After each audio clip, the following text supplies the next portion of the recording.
Bonjour, je suis ravi de vous retrouver pour une nouvelle vidéo où je vais vous présenter cette fois-ci peut-être le guide pratique qui introduit vraiment les accords mésévents sur les règles essentielles.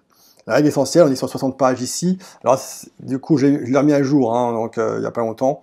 Donc là, celui que vous allez voir, il a 52 pages, mais j'ai rajouté un article notamment sur les points d'ancrage. Je faisais déjà un focus dessus, mais c'est important que vous puissiez l'aborder.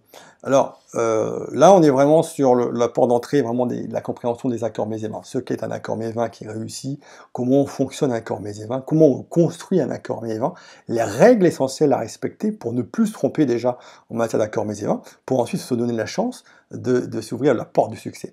Déjà, en s'assurant de ne pas se tromper, on est tranquille. Donc je vais aborder des sujets qui sont hyper intéressants et qui notamment sont très explicites, évidemment avec la première rubrique que vous connaissez désormais, qui est le grand entretien. Voilà, je vais essayer de me décaler un peu plutôt ici, voilà, le grand entretien qui va justement appuyer sur des questions que chacun vous posez, que vous n'osez pas forcément poser, donc que je me pose à moi-même. Donc les questions que je vais aborder vont permettre effectivement d'introduire en fait les articles qui vont suivre derrière.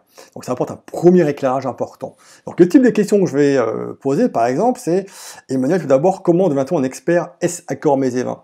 Voilà, c'est étonnant, on pourrait penser que les accords sont enseignés aux sommelleries, mais non. Lorsque j'étais effectivement en apprentissage en sommellerie, on n'a pas eu d'accord en fait, mais on n'a pas eu de cours spécifiques là-dessus. C'était en 95-96, donc à l'époque il n'existait quasiment rien en termes d'accords mésévins. Et pour tout vous dire, en 2005, j'étais le tout premier, il n'y avait aucun article sur les accords mésévins, donc j'étais tout le premier en fait à traiter de ce sujet-là. Donc je suis bien placé pour vous dire que non, on est parti de rien quasiment. Et voilà, donc les questions, par exemple, c'est très peux-tu nous en dire plus sur le sujet, justement, pour ne plus se tromper? Cela paraît simple, effectivement, tout ce que je vous raconte, ça paraît très simple. C'est simple, c'est le but, c'est pédagogique, encore une fois, c'est puissant. Le fait d'avoir été formateur, de l'être encore, ça fait 17 ans maintenant, forcément, parfois, je peux me répéter un petit peu dans le guide, mais c'est voulu pour que vous puissiez retenir, évidemment, le plus important. Forcément, tout ce que je vous raconte dans ce guide pratique, notamment sur le grand entretien, est vraiment puissant parce que c'est vraiment ça qui va vous aider justement à y voir beaucoup plus clair sur le sujet. Et ça introduit vraiment bien le guide. Alors, je suis désolé pour... je suis vraiment désolé pour... voilà, j'arrive pas toujours à tout maîtriser, là c'est pas mal.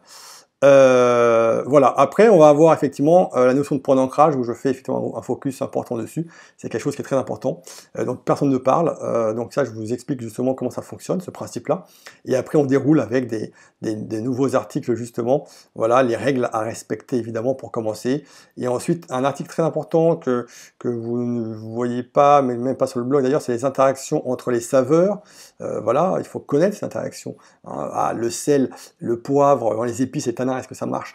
C'est pas évident, c'est pour ça qu'il faut faire très attention. On va parler de points d'ancrage. Un bœuf saignant avec un vin rouge tannique, c'est remarquable. Le sang adore le tanin. Mais si vous mettez une sauce au poivre, là c'est foutu. D'accord? La sauce qui est crémée en plus, ça ne fonctionne pas.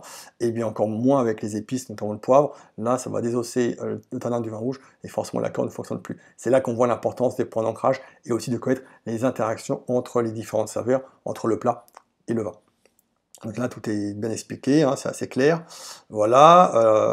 Alors ça c'est celui-ci, j'insiste, hein, il fait que 52 pages. C'est l'ancien modèle. Là, je l'ai mis à jour. Il fait 60 pages. J'ai ajouté en plus les fameuses pages d'anti-sèche après chaque article pour vous aider justement à y voir plus clair. Donc là, il n'y a pas photo. Les mets évidemment qui sont réfractaires au vin, les accords et les désaccords qu'on peut rencontrer parfois. Voilà, c'est quelque chose qui est important. Donc tout ça, c'est vraiment l'introduction, j'ai envie de dire, au monde extraordinaire des accords mésévins. Donc il fallait ce guide-là sur les règles essentielles qui vont vous permettre ensuite de ne plus faire d'erreurs et d'accords réussis. J'ai des exemples d'accords que j'ai construits moi-même, des accords que j'ai réussis dans différents cadres, la recette qui va avec et tout ça, et justement le plat. Et pourquoi j'ai choisi le vin que j'estimais parfaitement juste d'ailleurs, en vous parlant aussi du vin juste. C'est quoi un vin juste? Un bon vin, c'est quelque chose qui est important aussi, que j'ai voulu aborder ici. Et voilà. Et en résumé, vous avez une page entière qui récapitule les points importants qu'on a vus sur ce guide pratique qui fait 60 pages, et bien sûr pour finir, le quiz. Voilà, c'est juste pour que vous voyez un petit peu à quoi ressemble chaque guide. Au niveau esthétique, très bien. Au niveau du contenu, là-dessus, vous pouvez être en confiance totale. Donc ouais, franchement, ce sont des super guides, vous le savez. C'est pour ça qu'ils ont un petit peu de succès quand même, et j'en suis ravi. En tout cas, je vous remercie. Je vous dis à très bientôt, et passez en tout cas de bons moments et de bonnes lectures.